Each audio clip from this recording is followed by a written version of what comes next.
Miljum ta' tnejn kull min iġeddet jew japplika għal karta tal-identità Maltija se jingħata waħda ġdida. Din se tkun teknoloġikament iktar avvanzata u tinkludi diversi karatteristiċi ta' sigurtà ġodda, bilan li jinħarsu aħjar l-identità tal-persuna filwaqt li tkun iktar diffiċli biex tiġi falsifikata. Preżenti għat-tnedija kien hemm il-Prim Ministru flimkien mal-Ministru għall-Intern is-Sigurtà Nazzjonali u l-Infurzar tal-Liġi Bajrin Kamilleri u s-Segretarju Parlamentari għaċ-Ċittadinanza u l-Komunitajiet Alex Muscat. Il-Prim Ministru saħaq li pajjiżna kien proattiv kontra t-teddida globali tal-falsifikar ta' dokumenti u s-serq tal-identità. Saħaq li f'dinja moderna li jkollok karta tal-identità sigura huwa għajed fundamentali għal kull ċittadin.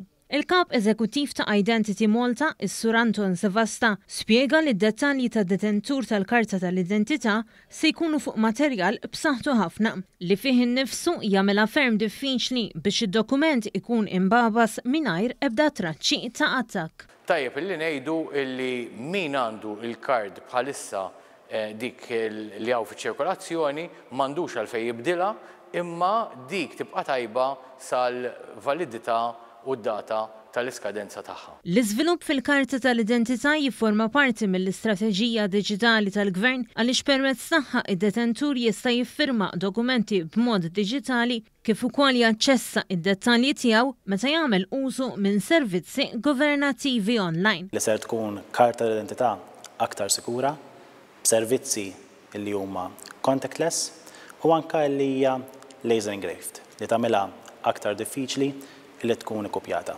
Min-naħa tiegħu is-Segretarju Parlamentari Alex Muscat spjega kif Malta hija fost l-ewwel mill-pajjiżi membri fl-Unjoni Ewropea li se toħroġ dan id-dokument skont l-aħħar regolamenti tal-Kummissjoni Ewropea. Illum mad-dinja kollha s-serq tal-identità saret problema u fenomenu li sfortunatament qed jolli rasu.